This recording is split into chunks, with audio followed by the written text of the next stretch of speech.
Welcome to the deep dive. Today we're tackling a fascinating one. Nucor Corporation, ticker NUE. They're the biggest steel recycler in the US, a real leader with their electric arc furnace model. But here's the puzzle. They've recently guided for, well, a pretty tough earnings period ahead, a sort of cyclical collapse is maybe how you'd term it. Yet the stock price, it's holding strong at $133.70 as of September 20th, 2025. So can that hold? We've dug into the analysis, and honestly, the estimated intrinsic value is all over the place. Some say $90, others see it closer to $139. Our mission today is to equip you with the key facts, fast. We're looking at the business quality, management, and that tricky long-term value. Ready to jump in? Okay, Chapter 1, business understanding. Let's start right there. What makes Nucor tick? It's not your granddad's steel mill, right? Not at all. They're the biggest, most diversified in North America, yeah. But the real innovation is that electric arc furnace, the EAF or mini mill model. Yeah. That's their core difference. And what does that mean, practically speaking? Well, it means they're fundamentally recyclers. They use scrap metal, like over 75% recycled content, instead of mining raw iron ore. Ah, okay. So it's structurally way more efficient. And yes, it's got that green story about 60% lower greenhouse gas intensity than the global average, which is huge these days. But it's also about flexibility. Flexibility how? They can power these furnaces up and down much faster, much cheaper than old-school integrated mills. That lets them navigate the often brutal steel cycle much better. That's a massive structural advantage. Got it. So how does that translate into their business segments? They have three main ones, I believe. That's right. First, you got the basics, steel mills. That's your raw steel sheet, bar, structural stuff. Standard. Then segment 2 is really key for their strategy, steel products. This is where they add value. Moving up the food chain. Exactly. They take their own raw steel and make higher margin things like joists, decking, metal building systems. It shifts them from just selling a commodity to providing, solutions. And that they're Raw materials. This ties it all together. Think vertical integration. They own scrap processors, like the big one at the David J. Joseph Company, and produce direct reduced iron, or DRI. They control their input costs. impressive scale too, right? They produce a huge chunk of U.S. steel. Oh yeah, about a quarter of all raw steel in the U.S. We're talking 30 million tons of annual capacity. Wow. And a massive customer base, over 10,000. Importantly, no single customer is more than 5% of their revenue, so they're well diversified there. And they seem positioned for some big trends. Absolutely. There are major tailwinds. You've got the green transition, solar, wind, EVs, all incredibly steel intensive. Right. Then there's infrastructure renewal. Think roads, bridges, federal money flowing into that. Right. And third, onshoring, reshoring. All those new factories and industrial facilities being built in the U.S., that's construction steel demand. These are long-term trends, not just cyclical bumps. But steel is notoriously competitive. What protects them, especially from, say, subsidized foreign steel? It's fierce, no doubt. Their moat has a few layers. First, the sheer capital cost building these EAF mills costs billions. That's a huge barrier. Okay. Second, their operational expertise, logistics, that vertically integrated supply chain, they're masters at it. But, and this is critical, there's also a political layer. The 50% Section 232 tariffs, which actually got increased back in June 2025, provide a temporary but significant shield against imports. That protection is really important for their current margins. All right, let's shift gears. Chapter 2, management evaluation. Nucor's culture often gets talked about as being pretty special. It really is. It's core to their success, I'd argue. It's a strong promote-from-within philosophy. Like the CEO. Exactly. Yeah. Leon Topalian, he's a Nucor lifer, started way back in '96, climbed the ranks. That means the leadership really knows the operations inside out. And the structure itself. It's famous for being super flat and decentralized. They empower the plant managers, push decisions down. The foundation is open communication. It makes them nimble, quick to adapt. Makes sense. And how does that culture play into their strategy, specifically how they allocate capital? It aligns perfectly. Their mantra seems to be grow the core. That means reinvesting heavily in their steelmaking, like the massive new sheet mill in West Virginia. Okay. And then there's expand beyond. This is strategic M&A, buying downstream companies that use steel. Think CHI Overhead Doors, Hannibal Industries, Rytec Corp. So they're buying their own customers, essentially. In a way, yeah. It diversifies them away from being just a commodity seller and captures more of the value chain, turns them into more of a solutions provider. And what about returning cash to shareholders? They have a pretty stellar record there. Stellar is the word. They are a dividend king. That means over 50 consecutive years of dividend increases.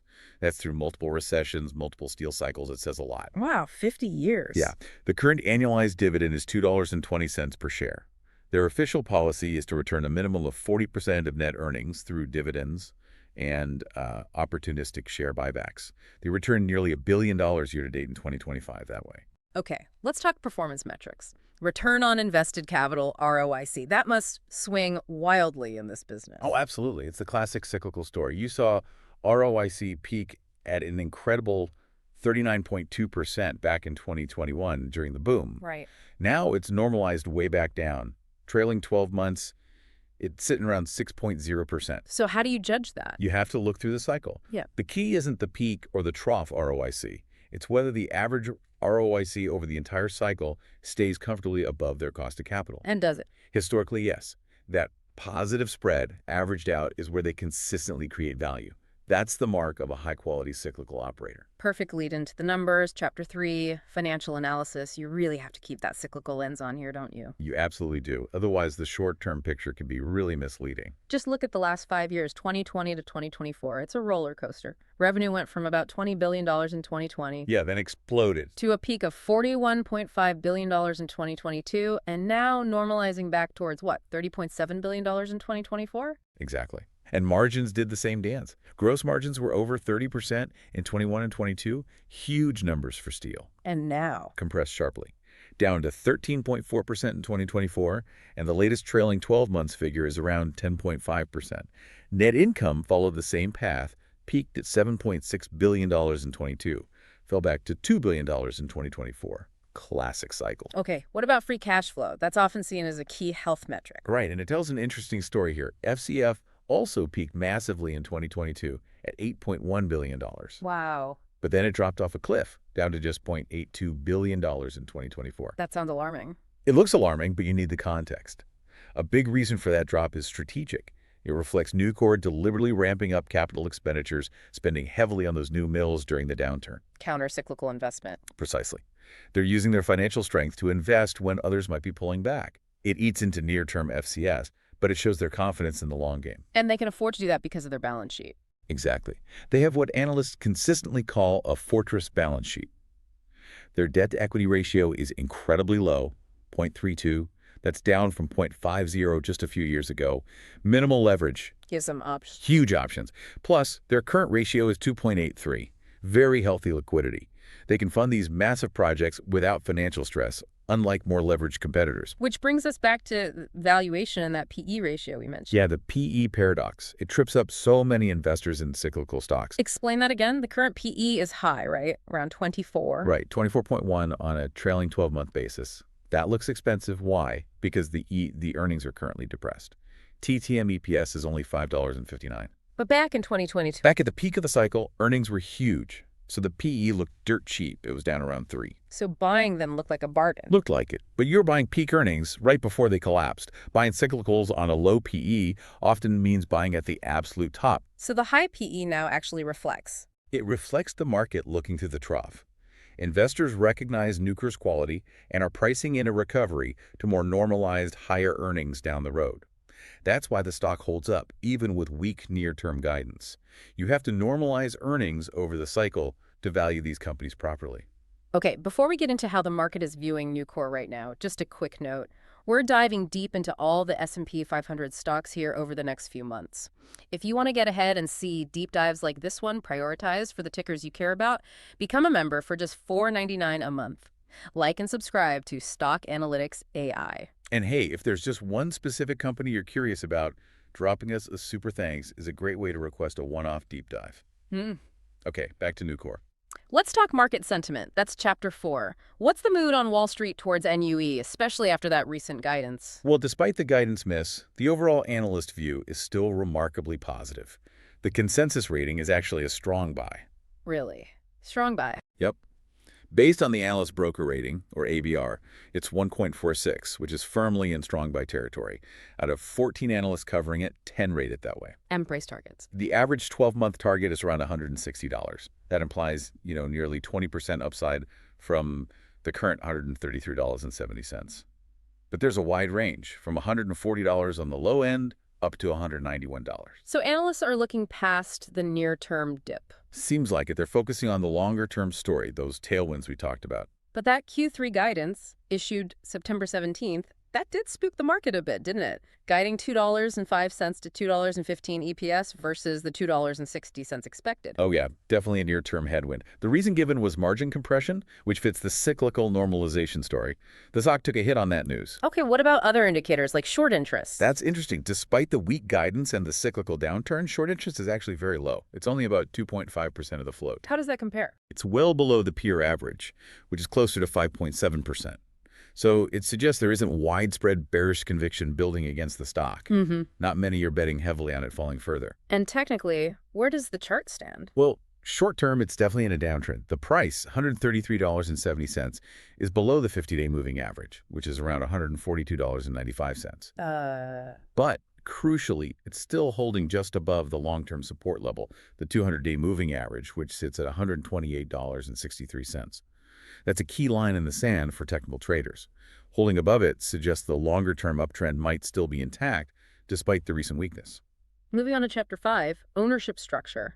Who actually holds Nucor stock? Does that tell us anything? It tells us quite a bit about stability, I think. Institutions own the vast majority, about 77%. Good names. Yeah, usual suspects, but significant holdings. Vanguard has over 12%, BlackRock around 8.6%, and notably, Warren Buffett's Berkshire Hathaway is a major holder with about 6.6 million shares. Buffett's in. That usually implies a long-term view. Exactly. That strong institutional presence, especially with long-term oriented holders like Berkshire, provides a stable base.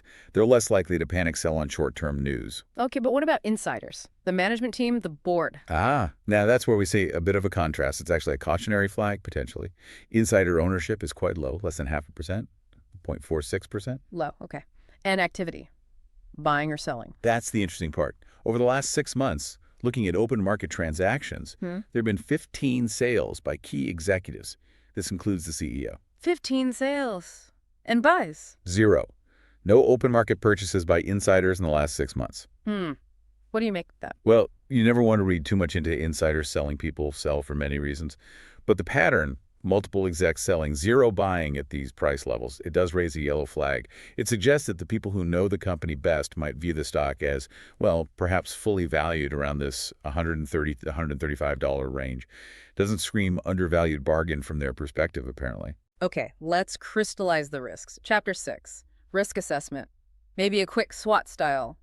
Strengths, weaknesses, opportunities, threats. Sure, sounds good. On the strength side, you've got clear cost leadership from that EAF model. You have the fortress balance sheet we discussed. That's a huge strength. You had opportunities. The big ones are those secular tailwinds. Alignment with the green transition, U.S. infrastructure spending, onshoring. Those are massive long-term demand drivers. Right. Now for the other side, weaknesses. The inherent weakness is high cyclicality. This business swings hard, and it's very sensitive to the macroeconomic environment. High interest rates, for example, hurt construction and auto demand, which are key markets. Okay. And threats, the big external risks. Input cost volatility is always there. Scrap prices, electricity prices can fluctuate wildly.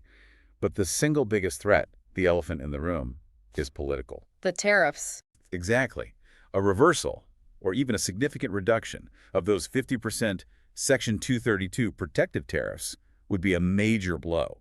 It would expose Nucor and other domestic producers to much more intense global competition, severely pressuring margins. That's a key risk to watch. All right, let's bring it all together. Chapter 7. Conclusion. Time to synthesize this for someone weighing an investment. Okay, so the bull case summary is pretty clear.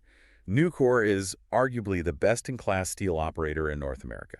They have a durable cost advantage, a super strong balance sheet allowing them to invest through the cycle, and they're perfectly positioned to benefit from huge, multi-year trends in U.S. infrastructure and green energy. Makes sense. And the bear case. The bear case acknowledges all that quality, but emphasizes the risks.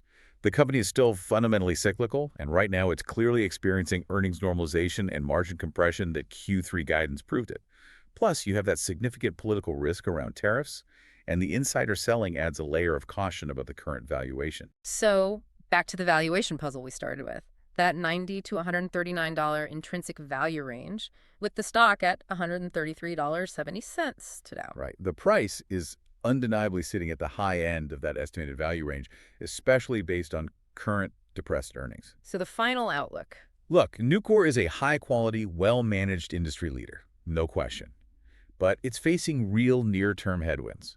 The entire investment thesis right now boils down to one core belief. Which is? Whether you believe those powerful long-term secular tailwinds, the infrastructure build-out, the green economy transition will be strong enough and last long enough to overwhelm the current cyclical downturn and any potential political risks like tariff changes, that's the bet you're making at this price. And here's maybe the most interesting thing to chew on. Think about management's actions. They're pouring billions into new advanced mills right now during this downturn. They're burning through near-term free cash flow to do it.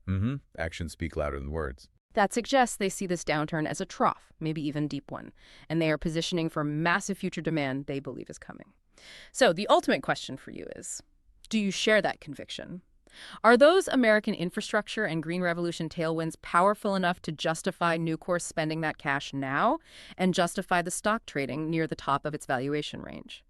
Lots to consider there. Thank you for joining this deep dive. If this breakdown was helpful, please do like this video and subscribe to the Stock Analytics AI channel. And just a crucial reminder, this analysis was generated by an AI system using the available sources. It's purely for educational purposes. This is absolutely not financial advice. Please always do your own thorough research or talk to a qualified financial advisor before making any investment decisions.